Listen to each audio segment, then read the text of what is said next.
Só existe uma verdade, presidente. A única pessoa que sofreu, um político nesse país, que sofreu uma tentativa de assassinato, chama-se Jair Messias Bolsonaro. Correr atrás das imagens das câmeras aqui de Brasília para ver o que aconteceu esse dia, ou para ver o que aconteceu no 8 de janeiro, não vaza. Pior, o delegado presidente dos inquéritos, prezado Alan Garcês, passou a ser o diretor de inteligência da Polícia Federal, Aloysio. Olá, pessoal. Bem-vindos a mais um vídeo do nosso canal. Hoje temos um tema quente e muito relevante para discutir com vocês. As declarações do deputado federal Eduardo Bolsonaro, que chamou duas investigações sérias de cortina de fumaça. Primeiro, vamos falar sobre a operação da Polícia Federal, que desmantelou um plano para assassinar o presidente Luiz Inácio Lula da Silva, o vice-presidente Geraldo Alckmin e o ministro do STF, Alexandre de Moraes. Eduardo Bolsonaro afirmou que toda essa operação não passa de uma distração para desviar a atenção pública. Ele argumenta que a conspiração não constitui um crime real, mas sim uma narrativa construída para enganar a população. Em seguida, abordaremos outra declaração polêmica de Eduardo Bolsonaro. Recentemente, o tenente-coronel Mauro Cid fez uma delação premiada implicando Eduardo e Michele Bolsonaro em um suposto incentivo a um golpe de Estado após a derrota de Jair Bolsonaro nas eleições. Eduardo rebateu essas acusações, classificando-as também como uma cortina de fumaça e alegando que são infundadas e sem provas concretas. Mas e você? O que acha dessas declarações? Será que realmente estamos diante de cortinas de fumaça para desviar a nossa atenção? Ou há algo mais profundo por trás dessas investigações? Deixe sua opinião aqui nos comentários. Queremos muito saber o que você pensa sobre esse assunto tão polêmico. E claro, não se esqueça de curtir o vídeo e se inscrever no canal para não perder nenhum conteúdo. Vamos juntos entender o que está por trás dessas declarações e como isso pode impactar o nosso país. Verdade, presidente. A única pessoa que sofreu, um político nesse país, que sofreu uma tentativa de assassinato, chama-se Jair Messias Bolsonaro, por um militante do PSOL, que entrou nessa casa aqui, ou supostamente teria entrado, né, no dia 6 de setembro, no mesmo dia que ele perpetrou a facada em Jair Bolsonaro. Essa informação não vaza. Correr atrás das imagens das câmeras aqui de Brasília para ver o que aconteceu esse dia, ou para ver o que aconteceu no 8 de janeiro, não vaza. Pegar o celular do advogado de Bolsonaro, Frederico Assef, pegaram até a noite. E os advogados do Adélio?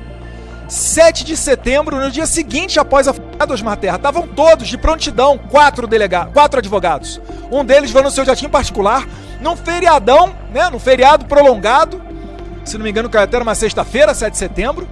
Será que eles estavam previamente arquitetados para defender o Adélio Bispo? E agora, eu pergunto, além de Adélio, quem mais foi preso?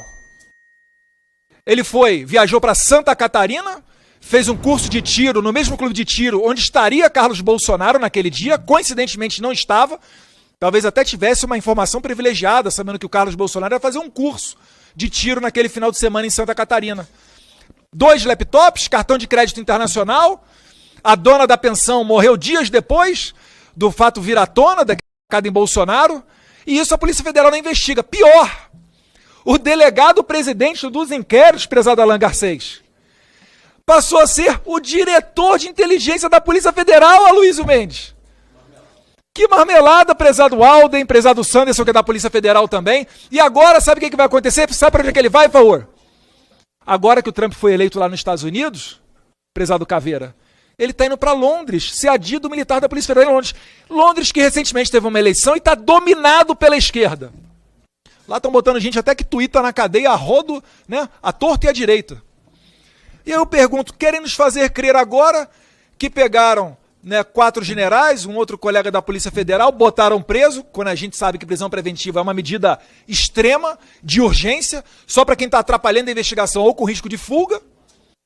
Botaram esses caras 2 anos depois na cadeia. Aí eu pergunto, onde é que está o cara que escreveu para a Folha de São Paulo, Zuco Gilvan, desejando a morte do presidente Jair Bolsonaro?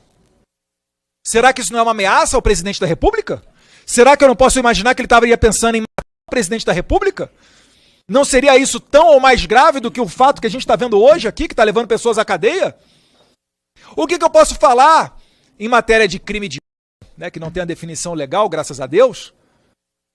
da pessoa que joga bola com a cabeça do presidente Bolsonaro? Será que ele quer o bem do presidente ou será que ele está instigando novos Adélios Bispos? E Adélio Bispo foi um lobo solitário, né? Agora, ministra Simone Tebet, com toda a sua excelência criminal e policial, sua experiência de vida sensacional na área investigativa, diz que não se trata de lobo solitário. O outro lá, dizem que se matou com fogos de artifício, deitou a cabeça para se matar com os fogos de artifício, estou achando isso meio estranho, tem que analisar essa imagem, para ver certinho se ele não foi de repente alvejado. Correram no dia seguinte, Alexandre de Moraes já estava dando entrevista, tinha imagem do cara solta. Será que soltaram a contragosto dos ministros do Supremo Tribunal Federal, as imagens do Supremo Tribunal Federal? E as imagens do 8 de janeiro que Flávio Dino não deu?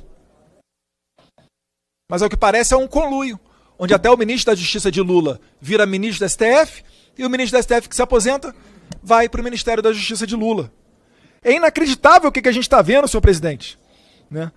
Então não tem como você não relacionar esses fatos e entender que nós não estamos diante de uma conduta grave. Até porque, na esfera da cogitação, não é crime. Para quem estuda direito, a maioria dos senhores aqui da área policial sabem muito bem, mas me permita aqui falar com o telespectador, para você considerar um crime tentado, ele tem que ser iniciada a execução. Você pode até, às vezes, trocar farpas aí com a sua esposa, o seu filho, o seu pai dentro de casa. Às vezes fala até que vai fazer uma besteira, mas você não faz. E isso não é crime. Por quê? Porque é cogitação. Você não começou nem o iter crime, você nem começou a execução do crime. Né? De repente puxar a faca, espetar a faca na outra pessoa, ou puxar o dedo no gatilho da arma, ou tacar a pedra. Meu Deus do céu. Então, o que eu peço aqui, né, eu não quero esculachar o ministro da Justiça Lewandowski, não, tá? Mas eu peço respeito a essa casa. O senhor não está fazendo favor nenhum, o senhor está vindo aqui prestar satisfação, indiretamente, a pessoas que normalmente são os recordistas de votos nos seus estados. Para depois, senhor ministro, o senhor não ser interpelado quando vier a público pelos cidadãos comuns que não entendem como que um deputado que recebe quase 2 milhões de votos, que tem a atribuição de convocar os ministros, cego devido ao processo legal, devido ao processo aqui dentro da casa, para chamar Vossa Excelência para cá, da minha parte não teria problema nenhum transformar em convite, mas para dar essas devidas explicações, como é que os senhores se reúnem no Palácio da Alvorada, na residência do maior opositor de Bolsonaro, com o 01 da Polícia Federal, que Bolsonaro sequer conseguiu nomear, né, o Ramagem, com o Procurador-Geral da República, com o ministro da STF, que vão julgar Bolsonaro e tudo relativo ao pessoal conservador, o pessoal do 8 de janeiro. Como é que os senhores não querem dar explicações? A imprensa fez o papel dela, perguntou, ninguém deu uma resposta. Nós aqui estamos fazendo o nosso. Depois os senhores vão ter desculpa aqui, não vão ter moral para vir a público e ficar falando democracia, instituições, quando os senhores estão rasgando as instituições, não estão respeitando o plenário dessa casa, essa comissão. Então o que eu peço, senhor ministro, é que coloque a mão na consciência, reveja o posicionamento de Vossa Excelência, tá? Começando agora num papel novo dentro do Ministério da Justiça, mas para vir aqui nessa casa, para prestar esclarecimentos. Eu tenho certeza que Vossa Excelência não deve nada. Pode vir aqui falar o que o subordinado do senhor, o diretor-geral da Polícia Federal, que infelizmente o presidente Bolsonaro não pôde nomear que ele quis, o único presidente da história do país que não pôde nomear o diretor da Polícia Federal que ele queria, que seria o Alexandre Ramagem, mas que vem aqui falar o que foi tratado lá. Porque esse dia 13 de novembro ocorre essa reunião, dia 17 ou 18, que é hoje é 19, vem a operação da PF, no meio do G20. Não está difícil de você conectar os pontos. Está sendo armada a casa de caboclo para tentar pegar Jair Bolsonaro. Todo mundo sabe disso.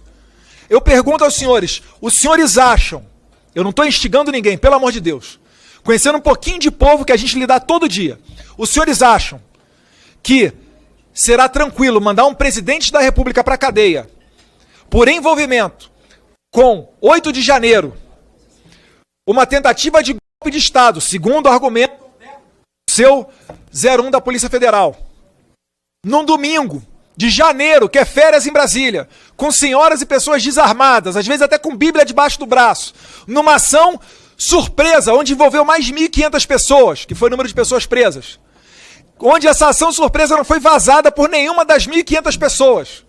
E aí os senhores vão mandar para a cadeia um cara que estava nesse momento nos Estados Unidos, que esperou sair da presidência da República, quando não era mais chefe supremo das Forças Armadas, quando não tinha gerência nenhuma sobre as instituições do Brasil, para dizer que esse é o cara culpado por um golpe de Estado, e os senhores acham que os senhores depois vão pegar avião, vão transitar em Brasília com tranquilidade? Não se meta na mesma prisão que está Alexandre de Moraes, senhor ministro Lewandowski.